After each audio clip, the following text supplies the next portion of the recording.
Bom dia. Que a graça e a paz do Senhor Jesus Cristo seja em sua vida, no seu lar, em seus negócios.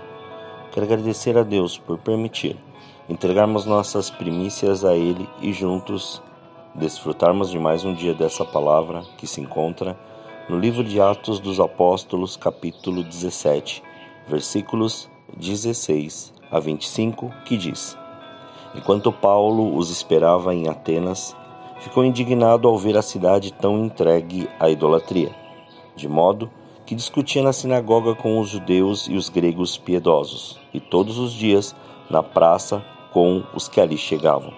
Alguns dos filósofos epicureus e estoicos discutiam com ele. Uns diziam: que quer dizer esse tagarela? E outros: parece que é pregador de deuses estranhos? Diziam isso porque Paulo lhes anunciava Jesus e a ressurreição. E tomando, o levaram ao Areópago, dizendo: Poderemos nós saber que novo ensino é esse de que falas?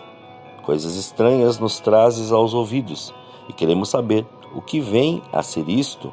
Ora, todos os atenienses e estrangeiros que lá moravam de nenhuma outra coisa se ocupavam, senão de dizer e ouvir a última novidade. Estando Paulo no meio do Areópago, disse: Homens atenienses, em tudo vejo que sois muito religiosos.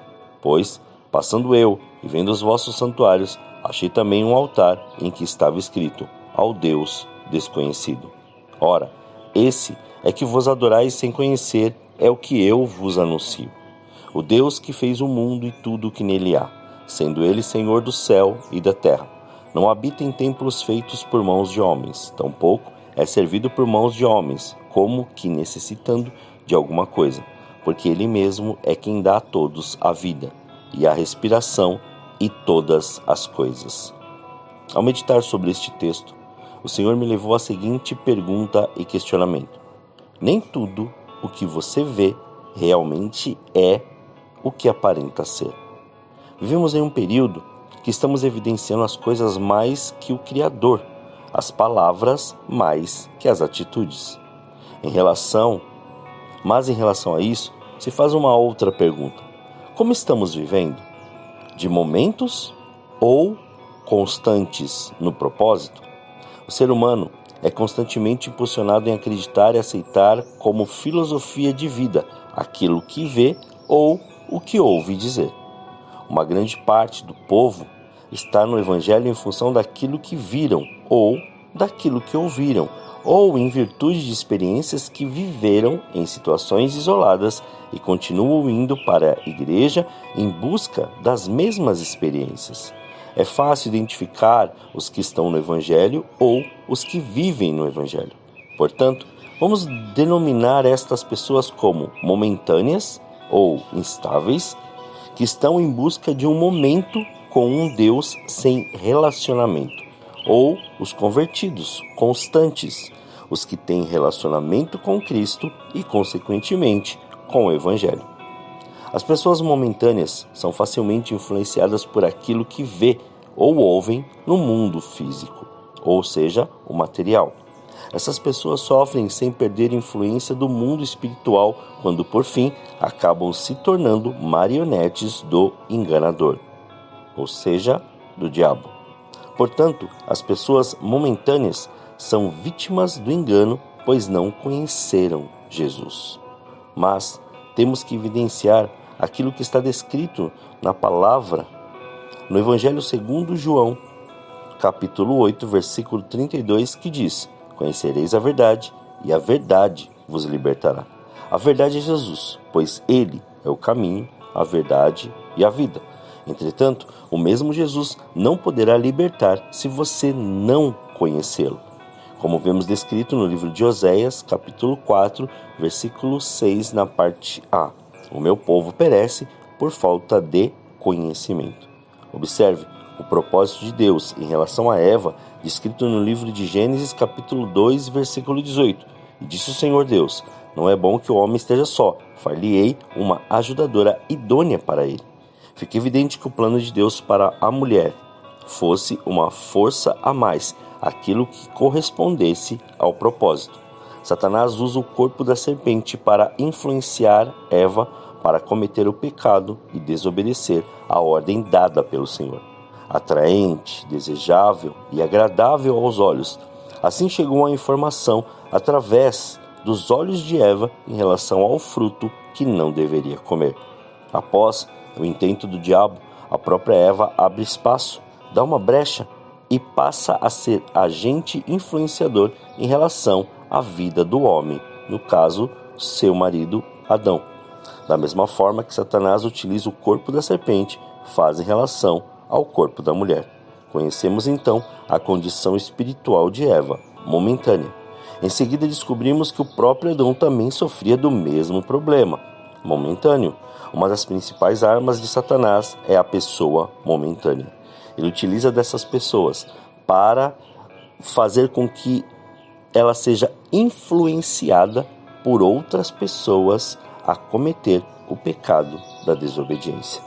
O mais poderoso recurso que Deus pode utilizar para conhecer isso é você, quando você entende ser constante. Mas como saber se sou constante?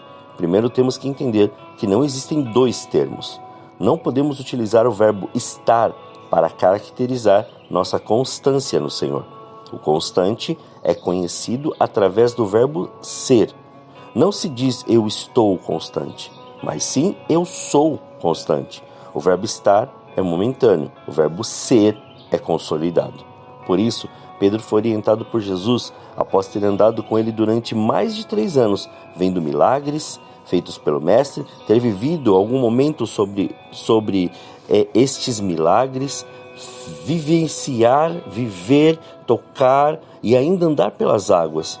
E aí nós vemos o que Jesus ele fala para ele, descrito no livro de Lucas capítulo 22, versículo 32. Mas eu roguei por ti, para que a tua fé não desfaleça, e tu, quando te converteres, confirma teus irmãos. O próprio Pedro conhecia quem era Jesus quando declarou: tu és o Cristo, o Filho do Deus vivo. Porém, Pedro, apesar de saber quem ele era, só se converte quando Jesus ressuscitou e deixou a promessa de serem revestidos de poder. Pedro aparentava ser convertido, ser uma pessoa constante quando estava com Cristo. Nem tudo o que parece ser é o que realmente é. Judas foi exatamente o que parecia ser. O importante é entender que pessoas que vivem debaixo de uma legalidade espiritual, elas são facilmente influenciadas por aquilo que procurou ser, seja para o bem, seja para o mal. Você é uma pessoa momentânea, você não está debaixo de nenhuma legalidade espiritual. Entende isso? Por isso, também identificamos nas pessoas momentâneas a característica de instabilidade e inconstância. O não convertido ou instável é vulnerável às diversas influências, seja para o bem, seja para o mal. Por isso, o momentâneo muda facilmente de opinião. Uma hora segue a Cristo, outra o rejeita, vivendo assim uma bipolaridade espiritual. Hoje, assim como Paulo viu a oportunidade de falar sobre aquilo que vivia, ou seja, aquilo que ele era. Como Deus fez um homem e mulher, mas observou a inconstância, temos que nos atentar a ser e não somente estar. Pois, quando aceitamos ser de Cristo, há um novo nascimento, mas quando estamos nele, a inconstância é notória. O Senhor nos permitiu o dia de hoje para decidirmos mudar nossa inconstância para constância, o estar para o ser. Escolha viver aquilo que o Senhor tem para a sua vida e não perca mais seu tempo em estar. É tempo de ser. Oremos. Pai, nós te louvamos e te agradecemos. Graças te damos, Pai, por mais este dia.